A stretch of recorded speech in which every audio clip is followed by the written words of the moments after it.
Assalamu alaikum. I am Dr. Ghulam Fatma and today we will discuss ADH. ADH और anti diuretic hormone, इसको हम vasopressin भी कहते हैं. ठीक है, वेजोप्रेसिन कहाँ से बनता है? वेजोप्रेसिन हाइपोथैलेमस के सुप्राऑप्टिक और पैरावेंट्रिकुलर न्यूक्लियस से बनता है. उसके बाद पोस्टीरियर पिट्यूटरी ग्लैंड के अंदर जाकर स्टोर होता है. वहाँ से जब भी स्टिमुलस आता है तो स्टिमुलस के रिस्पॉन्स में ADH रिलीज़ होगा. ADH दो तरह के सेल्स के ऊपर एक्ट करता है. मींस के ADH के दो रिसेप्टर्स होते हैं. एक ही हार्मोन है लेकिन वो दो रिसेप्टर्स के ऊपर डिफरेंट तरीके से एक्ट करेगा. For example V1 receptors blood vessels के अंदर होते हैं और V2 रिसेप्टर्स किडनी के अंदर होते हैं. ठीक है, तो ADH जब V1 रिसेप्टर्स के ऊपर एक्ट करेगा तो ब्लड प्रेशर को रेगुलेट करेगा. किस तरह से? It is a potent vasopressor. Means sympathetic activity को बढ़ा के ये ब्लड प्रेशर को रेगुलेट करेगा. और सिमिलरली जब ये V2 रिसेप्टर्स के ऊपर एक्ट करेगा जो कि किडनी में है तो वहाँ पे ये सीरम ऑस्मोलैलिटी को रेगुलेट करता है. As we already know in previous lecture के ADH वाटर को रीअब्जॉर्ब करवाता है डिस्टल कॉन्वोलेटेड ट्यूब्यूल और कलेक्टिंग डक्ट से. ठीक है, तो इट मीन्स कि जब भी ADH का लेवल ज़्यादा होगा डिस्टल कॉन्वोलेटेड ट्यूब्यूल और कलेक्टिंग डक्ट के अंदर ये एक्वापोरिन एक स्पेशलाइज्ड चैनल्स हैं उनको इंसर्ट करके वहाँ से वाटर को एब्जॉर्ब करेगा. जब यूरिन से वाटर एब्जॉर्ब हो जाता है तो यूरिन की ऑस्मोलैलिटी बढ़ जाती है क्योंकि वहाँ का सल्यूट कंटेंट बढ़ जाता है. जबकि अगर वाटर एब्जॉर्ब करने के बाद ही उस वाटर को ब्लड के अंदर भेजता है तो ब्लड की ऑस्मोलैलिटी कम हो जाएगी क्योंकि वहाँ पे वाटर कंटेंट इंक्रीज़ हो जाता है. ठीक है, ADH level central diabetes insipidus. Diabetes insipidus is different from diabetes mellitus. Diabetes insipidus basically ADH related disorder है. टू टाइप्स की होती है, सेंट्रल और नेफ्रोजेनिक. सेंट्रल डायबिटीज़ इंसिपीडियस में ADH का लेवल कम हो जाता है. ठीक है, और जो नेफ्रोजेनिक डायबिटीज़ है इसके अंदर ADH के रिसेप्टर्स के अंदर डिफेक्ट आता है. तो इट मीन्स कि इन दोनों तरह की जो डायबिटीज़ हैं इनके अंदर ADH के फंक्शन में डिफेक्ट आता है. ADH अपना प्रॉपर फंक्शन परफॉर्म नहीं करता जिसकी वजह से डायबिटीज़ इंसिपीडियस में पेशेंट को बहुत ज़्यादा यूरिनेशन होती है, बहुत ज़्यादा प्यास लगती है. It is different from diabetes mellitus. ठीक है, नेफ्रोजेनिक में V2 रिसेप्टर्स का डिफेक्ट होता है. इट मीन्स कि ADH तो प्रेजेंट होगा लेकिन वो अपना प्रॉपर फंक्शन परफॉर्म नहीं कर सकेगा.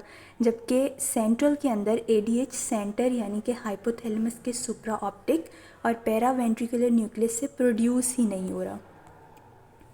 You can see in this diagram कि वेजोप्रेसिन यानी ADH उस V1 रिसेप्टर्स के ऊपर एक्ट करता है. V1 रिसेप्टर्स ब्लड वेसल्स के अंदर होते हैं और वहाँ पे ये एज वेजोप्रेसर एक्ट करता है यानी कि ब्लड प्रेशर को रेगुलेट करता है.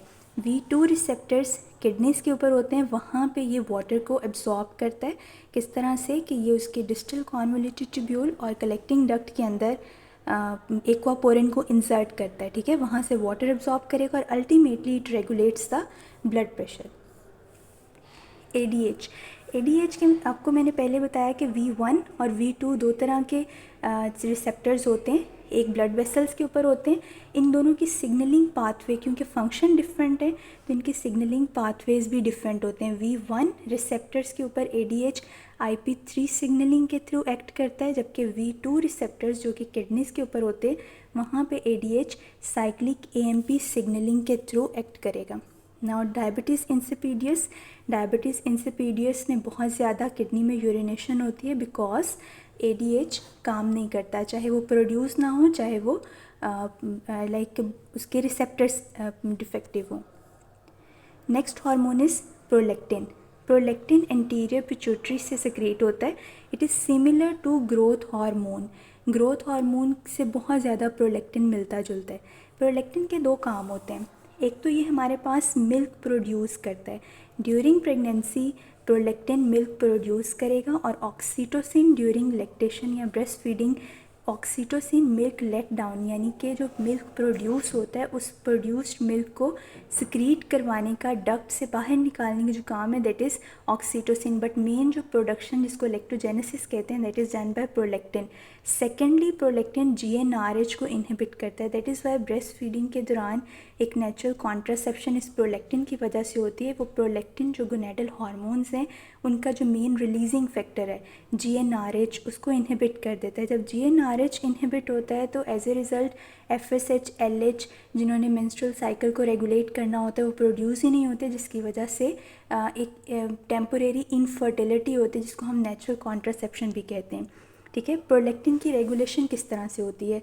दो फैक्टर्स हैं बेसिकली जो प्रोलैक्टिन को रेगुलेट करते हैं, एक डोपामीन और दूसरा thyroid releasing hormone. Dopamine prolactin को इनहिबिट करता है जबकि थायराइड रिलीजिंग हार्मोन प्रोलैक्टिन को सिक्रीट करवाता है। You can see in this diagram कि हाइपोथैलेमस से डोपामीन और TRH दोनों ही हाइपोथैलेमस से बनते हैं। This is thyroid releasing hormone. और डोपामीन प्रोलैक्टिन को इनहिबिट करके उसके फंक्शन यानी लैक्टोजेनेसिस और नेचुरल कॉन्ट्रासेप्शन को इनहिबिट करेगा, जबकि TRH थायराइड रिलीजिंग हार्मोन ना सिर्फ, वैसे थायराइड रिलीजिंग हार्मोन जब हाइपोथायराइड पेशेंट होते हैं उनके अंदर हार्मोन्स कम हो जाते हैं और रिलीजिंग हार्मोन ज़्यादा हो जाता है, तो उस केस में थायराइड रिलीजिंग हार्मोन क्या करता है, ज़्यादा जब होगा तो वो प्रोलैक्टिन को स्टिमुलेट करेगा।